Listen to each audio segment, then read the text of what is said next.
নমস্কার, শুভ সন্ধ্যা বন্ধুরা। আজকে আমার নিবেদন স্বরচিত কবিতা হৃদয়। কবিতা হৃদয়। তুমি বললে পাইনি কেন তোমার হৃদয়ের দেখা? হৃদয়কে রেখেছো কি স্বপ্ন দিয়ে ঢাকা?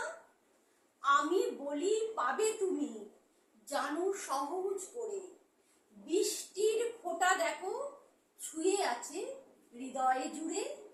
ঘাসের আগায় শিশির যখন পড়বে নত হয়ে, দেখবে আমি আছি সেটায় ভোরের আদর মেখে।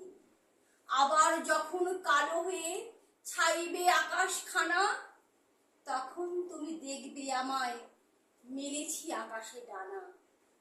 বসন্তের আবির মেখে আসবে যখন দোল, কৃষ্ণচূড়া রঙিন হয়ে করবে হিল্লোল। আমায় তখন খুঁজতে যেও আসমানের ওই মাঝে, ছুঁয়ে দেখো আছি আমি তোমার হৃদয়ের কাছে। নমস্কার।